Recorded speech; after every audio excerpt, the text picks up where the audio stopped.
Bismillahirrahmanirrahim. Assalamualaikum warahmatullahi wabarakatuh. Waalaikumsalam.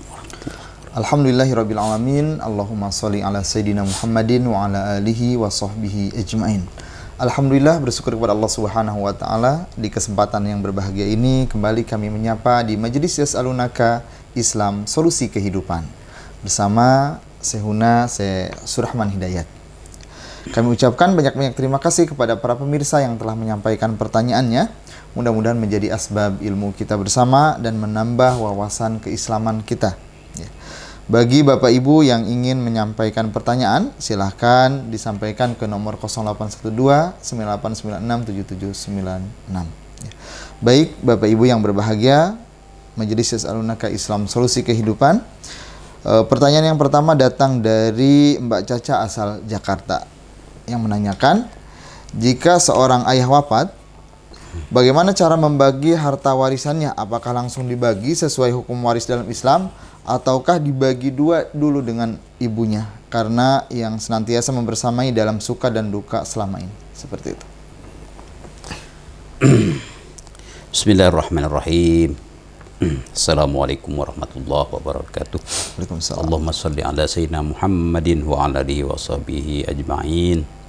Allahumma anfa'na bima 'allamtana wa 'allimna ma yanfa'una wa zidna ilman yanfa'una. Allahumma amin. Terkait bagi waris, ya, begitu orang tua meninggal, dalam hal ini bapak, maka ya ini adalah sesuatu yang baik, dan kebaikan itu sebaiknya disegerakan, itu secara umum, ya kan. Apalagi pembagian warisan ini ada potensi kalau tidak segera diselesaikan, ada saja potensi konflik, untuk konflik, ketidakrukunan begitu. Mumpung lengkap, ya, selain keluarga besar lengkap, juga tentu saja tokoh masyarakat ada di situ. Nah, bagus diadakan musyawarah buka waris, sehingga dipetakan, pertama dipetakan dulu, ya, siapa al-warithun wal warisat, ahli warisnya siapa ini. Sebab tidak semua keluarga dalam posisi ahli waris. Kalau ahli waris itu ditunjuk oleh Allah dalam Al-Quran, ya kan. Setelah diketahui inilah ahli warisnya, lalu apa pusakanya, ya kan, udah dicatat, pusakanya ini. Nah, tinggal bagaimana mengalokasikan pusaka itu kepada tiap-tiap ahli waris. Terkait pertanyaan itu memang ya ada diskusi di dalam fikih soal bagian ibu, ya. Toh ibu ini sebagai syarikatul hayat, ya, bersamai bapak, ya kan, selamanya kan begitu, ya, dalam suka dan duka, begitu, ya. Nah, ada 3 pendapat fikih dalam hal ini. Pertama, ya, ini fikih kompilasi hukum Islam di Indonesia. Itu nampung semangat urf, ya, budaya, gitu, ya. Maka ada budaya yang namanya gonogini. Ya, gonogini itu harta patungan. Harta patungan. Toh kekayaan yang diperoleh itu bukan semata-mata tenaganya bapak saja, ada juga, ya, tenaganya ibu.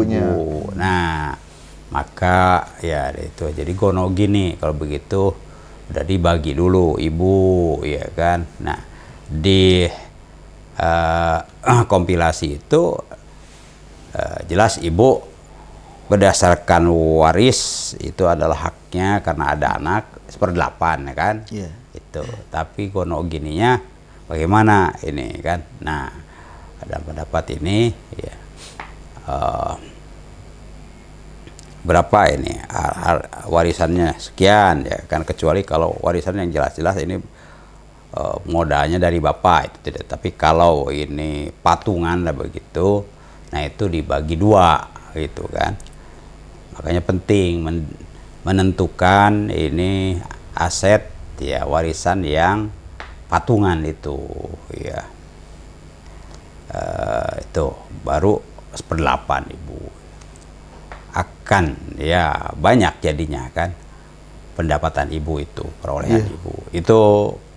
Satu pendapat yang kedua ini murni dari fikih Syafi'i ya, lama itu karena fungsi posisi suami dan istri itu kan sudah ditentukan oleh Al-Quran. Ya, kan? Bagian-bagiannya. Posisinya. Suami itu karenanya punya keutamaan ya, qawwamuna 'alan nisa, itu bima faddalallah ba'dahum 'ala ba'din wa bima anfaqu, begitu. Di posisi.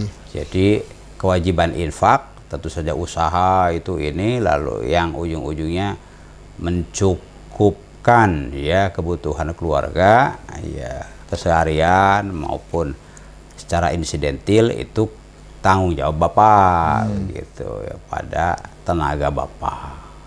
Karena itu wabima anfaku, itulah kewajibannya ya. Sedangkan ibu adalah tentu sebagai memberikan bantuan ya kan, karenanya perlu ya mengkondisikan rumah itu sebagai baitus sakinah litas kunu ilaiha. Nah itu bagian ibu ya, termasuk ya tentu saja masak ya, pakaian ya, tentu saja urusan rumah manajemen rumah ya, supaya litas kunu ilaiha. Sebab kalau pasakannya kurang cocok ya suaminya mungkin lari keluar. Nah, ini kan problem begitu juga kalau lingkungan suasana di rumah juga tidak nyaman ya, ini bisa saja keluar juga itu cari angin atau apa istilahnya. Nah ini jadi itulah kewajiban ibu.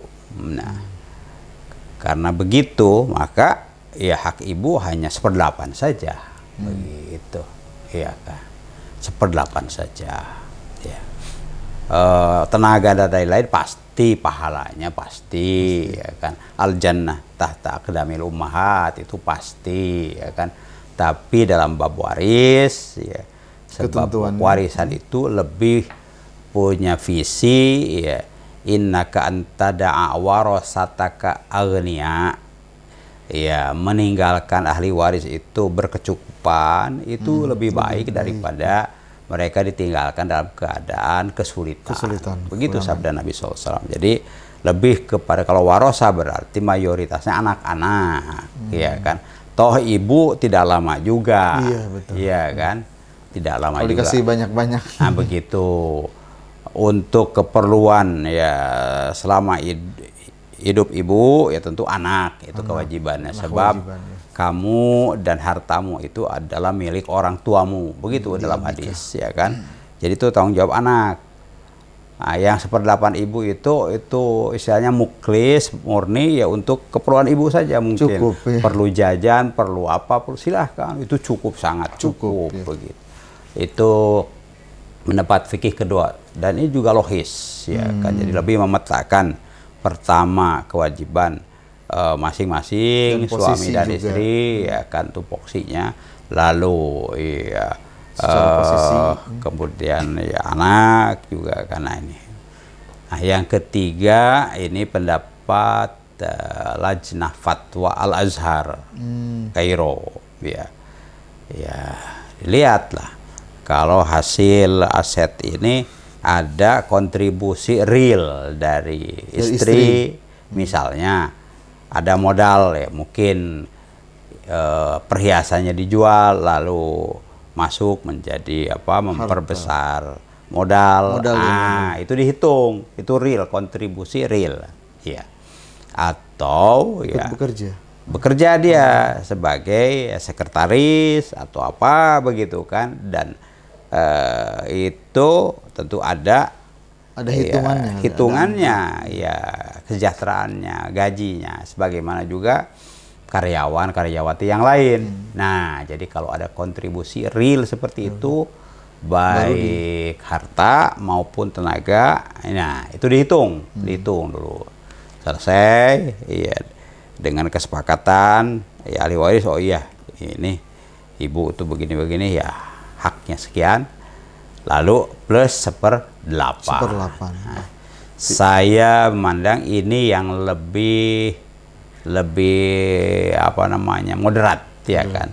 Jadi kontribusi real ibu diakui, ya itu kan. Lalu ya apa namanya, porsi warisan juga diserahkan. Begitu kan itu, ya. Wallahu alam. Tiga-tiganya ya bisa diambil, ya, mana yang lebih maslahat. Jadi si penanya itu tinggal dicocokkan aja. Tinggal yang cocokkan. pendapat 1, Kalau 2, ataupun 3. ibunya misalnya ini lagi butuh dana, sakit dan lain-lain, nah mungkin pendapatnya kompilasi, ya itu bisa diambil, begitu kan. Kalau ternyata ini anak lebih perlu, gitu kan, pendapat kedua, begitu kan. Ya kalau ya sekarang ibu juga memang aktif, kreatif, pendapat ketiga. Wallahu alam. Baik, terima kasih atas penjelasannya. Pertanyaan berikutnya datang dari Bapak Rozi asal Riau yang menanyakan, ya, dulu sewaktu hidup ayah saya pernah bernazar untuk kawannya, tetapi saya tidak tahu apakah sudah ditunaikan, apakah belum. Ya. Untuk kehati-hatian saya akan menunaikan nazar ayah saya, tapi diberikan kepada orang lain karena merasa teman ayah saya orang yang berkecukupan. Apakah seperti itu diperbolehkan? Ya, bismillahirrahmanirrahim. Nazar itu semacam sumpah, ya kan. Asalnya kan boleh-boleh saja orang tuh karena ada semangat untuk beramal baik, ya. Baik amal yang terkait dengan harta ataupun tidak harta, maka dia bernazar. Seandainya saya lulus atau berhasil AIU, begitu ya kan, saya bernazar untuk apa?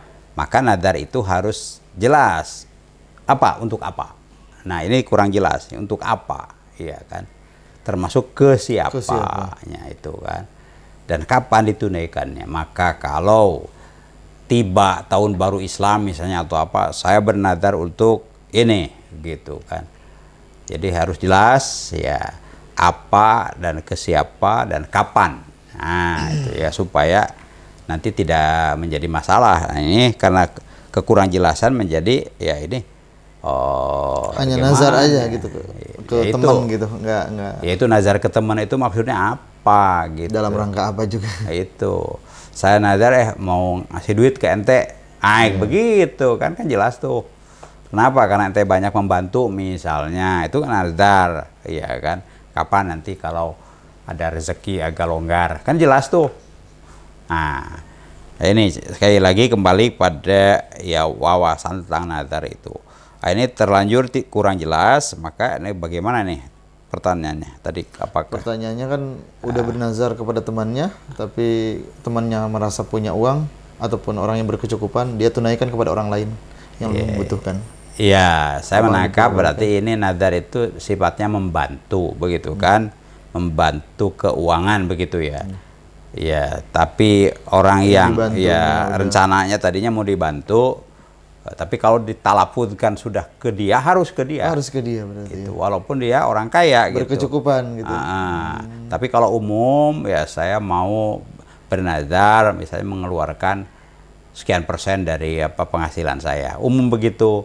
Ya dilihat teman itu sekarang berkecukupan bagus, tapi ada temennya lagi yang lebih memerlukan. Itu boleh, ya kan? Itu boleh karena semangat nazar itu kan tentu membantu, meringankan, kan, dan merupakan ibadah maliyah, ya.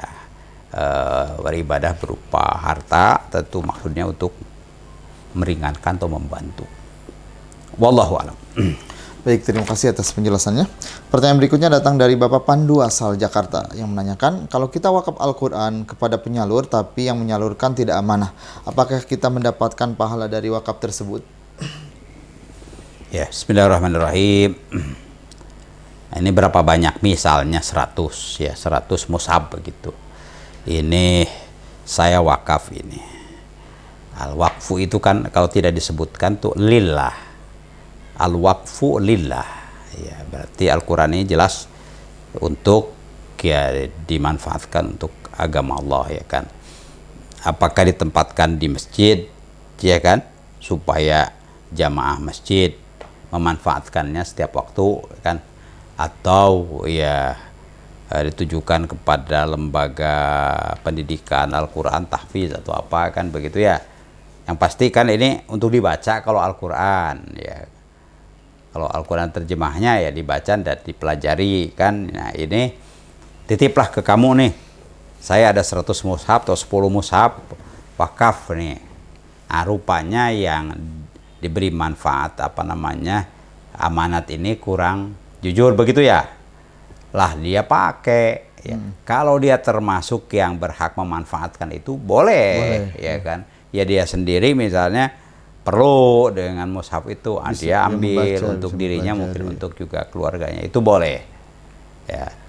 Kalau dia ternyata ya sebagian malah dijual misalnya begitu ya kan, dijual tapi tidak semuanya ya kan, bagaimana ya, dengan niat itu sudah makjur insyaallah ya, dapat pahala. Bahwa ada ketidakamanan penerima amanat kita itu alaihi ya, dia alaihi wizrun, dia yang tentu saja berdosa ya, tapi yang bernadar sendiri dan merealisasikannya ya makjurun insyaallah ya. Jadi insyaallah nggak usah diotak-atik, udah ya kan, lillah beres ya.